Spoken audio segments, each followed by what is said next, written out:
everyone, Tracy Cooper here. In today's lesson, I will give a brief overview about succulents, what they are, why people might consider them, and how to select, plant, and care for them.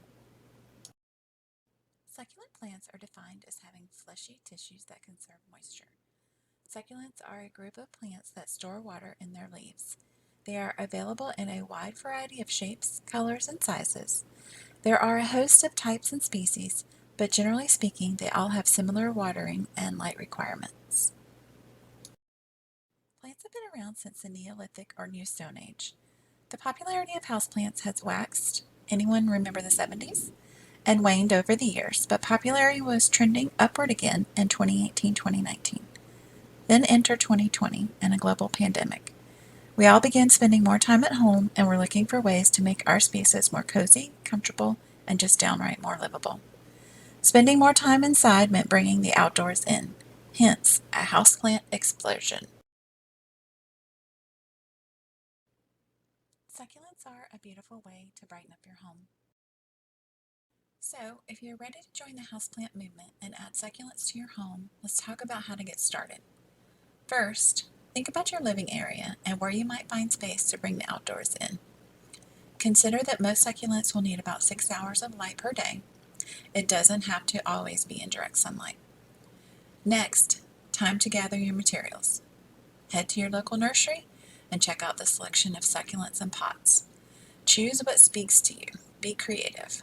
For beginners, though, I would suggest a pot with drainage holes. Let's set yourself up for success. Okay, the list of items you need will include the pot and the succulent you selected, a pre-mixed succulent planting mix, which is optional. I've chosen to show you the way to make your own mix, which is often more cost-effective if you are planning to plant a lot of succulents. Trust me, they can be addicting. You will need a container soil mix, perlite, and sand, and a bucket for mixing. A few larger rocks for the base. Decorative rocks are optional to finish off the top, and a 1-cup measuring cup, a fork, a small brush, a garden trowel, and gloves, which are optional. Now for the fun part. I'm going to show you how to make your own succulent potting mix instead of buying pre-made, which is often more expensive.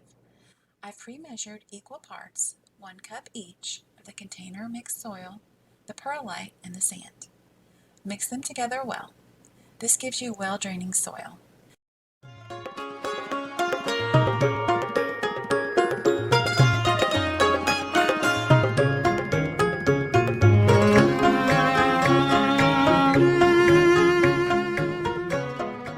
Next, I'm taking my pot with a drainage hole and laying down a few larger rocks for the base to keep the roots from sitting in any excess water.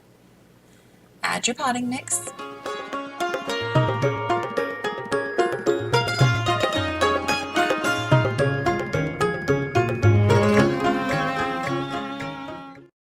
The succulent in the new pot, careful to evenly distribute the soil.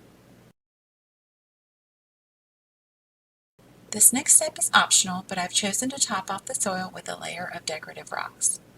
It is sometimes easier to use a small fork to help you even out the layers.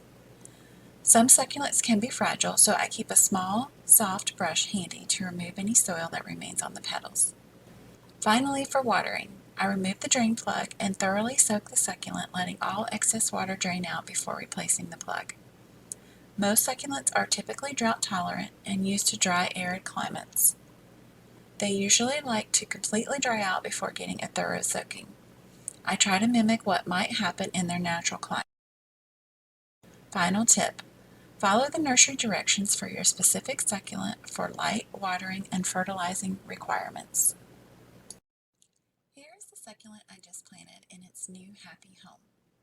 I hope you enjoyed this instructional lesson on succulents. Follow the steps provided and you will be well on your way to bringing a little of the outdoors inside to enjoy. See you next time.